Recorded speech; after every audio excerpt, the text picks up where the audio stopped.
بسم اللہ الرحمن الرحیم صلی اللہ علیہ حبیبہ محمد وآلہ وصحبہ وبارک وسلم۔ السلام علیکم ورحمۃ اللہ وبرکاتہ۔ آپ یوٹیوب چینل دیکھ رہے ہیں اور میں علی احمد بھٹی ہوں۔ معزز سامعین، آج ہم بات کریں گے پاکستان تحریک انصاف کے لیڈر اور چیئرمین جناب عمران احمد خان صاحب کے رحیم یار خان جلسے میں خطاب پر، اور اس کے علاوہ لندن سے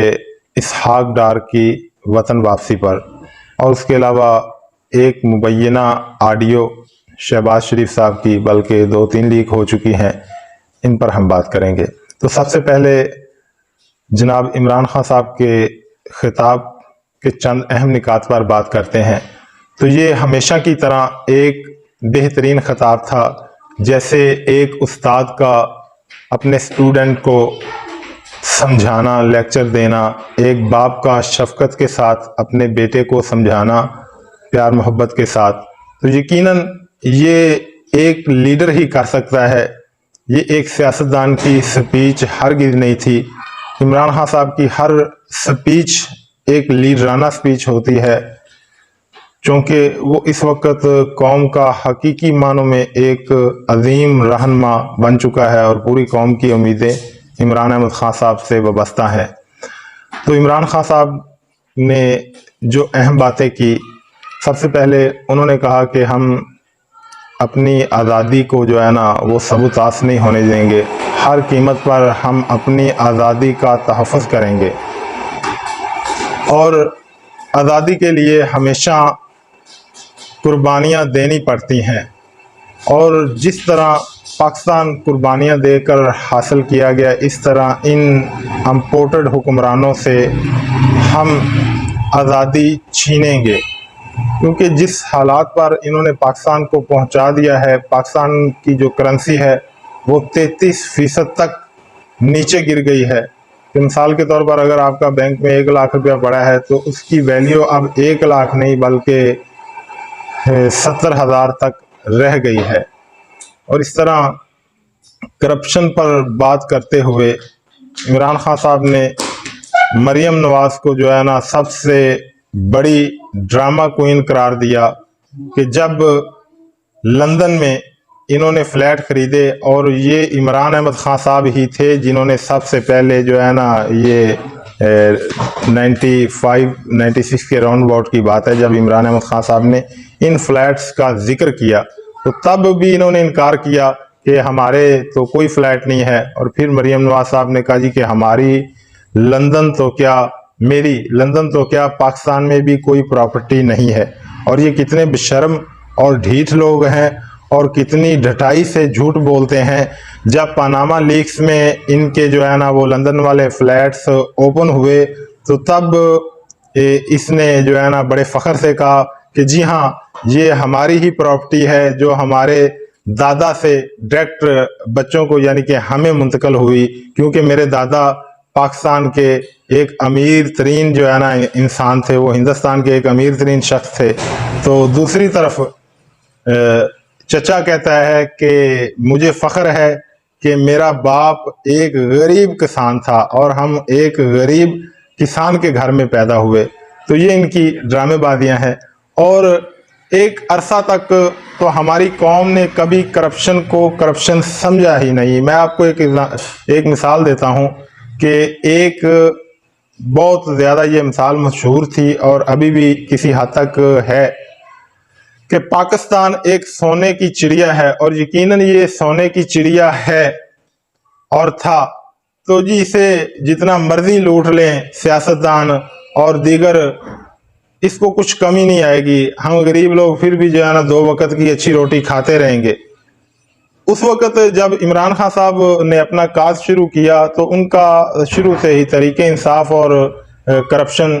جو ہے نا ان کا موضوع رہا، کہ ملک کا سب سے اہم مسئلہ کرپشن ہے۔ تو تب ہم لوگ جو ہے نا ہمارے بڑے ہنس دیا کرتے تھے کہ یہ خان صاحب کیسی بات کرتے ہیں، جی ہمارا ملک تو سونے کی چڑیا ہے، انہوں جنہ مرضی کھادی رکھن ساڑے حکمران، انہوں کچھ نہیں ہونا، اندے تے اللہ دا فضل ہے۔ بے شک اس پر اللہ کا فضل ہے، لیکن آج ہمیں پتہ چل رہا ہے کہ وہ جو کرپشن جس نے ہماری جڑوں کو کھوکھلا کیا، آج ہمیں اس کا نتیجہ بھگتنا پڑ رہا ہے، کہ انہوں نے اربوں ڈالر لے کر ملک کو قرضوں کی دلدل میں پھنسا دیا. حالانکہ یقیناً اگر پاکستان اپنے وسائل میں رہ کر اگر اچھے حکمران ہوتے, اپنے وسائل میں رہ کر ہم جو ہے نا اپنا گھر چلاتے تو ہمیں قرضے لینے کی ضرورت نہیں پڑنی تھی. لیکن یہ قرضے لے کر ملک کو لوٹ کر اور ملک کی ساری کہہ لیں کہ جو ہے نا خزانے کے لوٹ کر یہ جو ہے نا بیرون ملک میں جا کر اپنی جائیدادیں بناتے رہے, اپنے فلیٹس خریدتے رہے, اپنی جو ہے نا انڈسٹری کھڑی کرتے رہے. اور وہ قرضہ جو ہے آج مہنگائی کی صورت میں, ٹیکسوں کی صورت میں ہمیں عوام کو دینا پڑ رہا ہے کہ وہ جو چیز 1 روپے کی تھی وہ جو آج کہہ لیں کہ 1000 روپے کی ہے. مجھے یاد ہے کہ چند سال پہلے جو ہے گندم وہ 100 روپے فی 40 کلو گرام تھی, تو آج کیا 3600 روپے میں بھی نہیں ملتی. تو یہ وہی ہم ان کی لوٹ مار کا خمیازہ بھگت رہے ہیں. اور آج صورتحال یہ ہے کہ عوام 2 وقت کی روٹی سے پریشان ہے. تو کپتان نے کہا کہ انشاءاللہ جلد ہی میں فائنل کال دوں گا اور وہ آخری کال ہوگی, اس کے بعد کوئی احتجاج نہیں ہوگا, کوئی پروٹیسٹ نہیں ہوگا, کوئی دھرنا نہیں ہوگا, اور وہ آخری کال ہوگی اور اس کے بعد الیکشن ہوں گے. اور یقیناً کپتان جو ہے نا انہیں کچھ تھکا رہا ہے, ٹھیک ہے. تو وہ کہتے کہ میں یہ کال تب دوں گا جب مجھے پتا ہوگا کہ ایک گیند سے ان کی 3 وکٹیں جو ہے نا میں اڑا سکتا ہوں. تو انشاءاللہ یہ کال جلد ہی ہوگی. اور صورتحال جیسی انہوں نے ڈیولپ کر دی ہے, اب تو قوم کے ہر فرد کی یہ پکار ہے کہ کپتان جلدی سے جلدی کال دے اور ہم ان کو چلتا کریں. اب آتے ہیں دوسری طرف کہ مفتہ اسماعیل, اس کو آؤٹ کر دیا گیا ہے اور اسحاق ڈار کو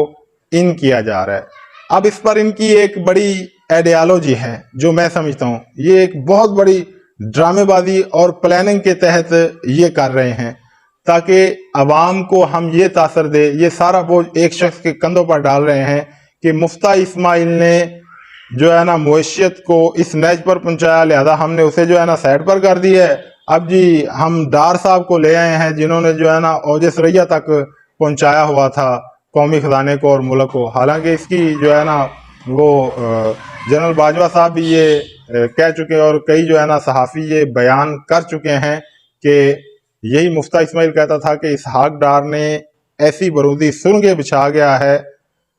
معیشت میں کہ جو بھی گورنمنٹ آئے گی وہ 3-3.5 سال تک اس کی کمر سیدھی نہیں ہوگی. تو یہ ان کا حال ہے کہ اب یہ ڈرامے بازی ان کا مقصد کیا ہے, مفتہ کو آؤٹ کرنے کا اور اسحاق ڈار کو ان کرنے کا, قوم کو یہ تاثر دینا کہ مفتہ کی وجہ سے جو ہے سب یہ ہوا تو لہذا مفتہ کو ہم نے چلتا کر دیا ہے. اب جی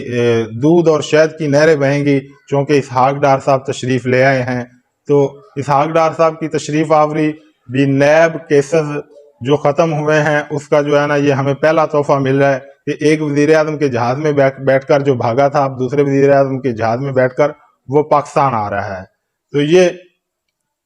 ہم پر کہہ لیں کہ ان کا جو ذاتی مائنڈ ہے کہ ہم وقت پورا کریں, گورنمنٹ کو لانگ ٹرم تک لے کر جائیں, لیکن یہ دیوانوں والے خواب ہیں کہ اب عوام تم کو اور برداشت کرنے کے موڈ میں نہیں ہے. اب آتے ہیں جی آڈیو لیک کی طرف. تو جی ہاں یہ ایک مبینہ آڈیو جو ہے یعنی کہ 2-3 لیکس ہوئی ہیں. تو ان میں آپ دیکھ سکتے ہیں کہ یہ ہمارے کتنے خیر خواہ ہیں. یہ ڈرامہ کوئین جو ہے وہ اوپن جلسوں میں کہتی ہے کہ جی میرے ابا کو تو نیند نہیں آتی اگر پیٹرول ڈیزل کا 1 روپیہ ریٹ بڑھتا ہے, بجلی 1 روپیہ بڑھتی ہے, ان کی تو راتوں کی نیندیں حرام ہو جاتی ہیں, مجھے تو جو ہے نا سونا بھول جاتا ہے. وہ جی چچا تو خون کے آنسو روتے ہیں جب بل پر دستخط کرتے ہیں. تو یہ مبینہ آڈیو لیکس میں اپنے چچا کو کیا ارشاد فرما رہی ہے کہ انکل جو ہے نا پیٹرول کا ریٹ بڑھانا پڑے گا, ٹھیک ہے, تو آپ کا جو ہے امیج بہتر کرنے کے لیے کوئی اور سائٹ ڈھونڈیں گے. تو یقین کریں باتیں تو اس میں اور بھی بہت ہے, اس پر انشاءاللہ الگ سے ولاگ کریں گے کہ اس سے یہ ثابت ہو گیا ہے کہ یہ کمینے لوگ عوام کو اور پاکستان کو تباہ و برباد کرنے کا ایک منصوبہ لے کر مسلط ہوئے ہیں. یہ ایک بیرونی ایجنڈے کے تحت ہم پر مسلط ہوئے ہیں. یہ ان کی ڈرامے بازیاں آشکار ہو رہی ہیں اور انشاءاللہ جلد ہی قوم کی ان سے جان چھوٹنے والی ہے. یہ لندن میں بیٹھ کر جو حکومت چلائی جا رہی ہے نا اور جو سازشیں اس قوم پر، اس ملک پر اور غریب عوام پر مسلط کی جا رہی ہیں، اب انشاءاللہ جلدی جو ہے نا اس کا خاتمہ ہوگا۔ تو یہ ان کی حرکتیں ہیں، اب انشاءاللہ یہ کسی کو منہ دکھانے کے قابل نہیں رہیں گے، رہے تو یہ پہلے بھی نہیں، لیکن یہ اب اپنی ان آڈیو لیکس کے بعد تو ان کا جو ہے نا جینا حرام ہو جائے گا۔ اور فواد چودھری صاحب نے بھی اس پر جو ہے سٹیٹمنٹ دی ہے کہ اس کی جو ہے نا جوڈیشل انکوائری کروائی جائے، کیونکہ اس میں بہت کچھ ہے۔ انشاءاللہ اس پر اگلے ولاگ میں بات کریں گے، تب تک کے لیے اللہ حافظ۔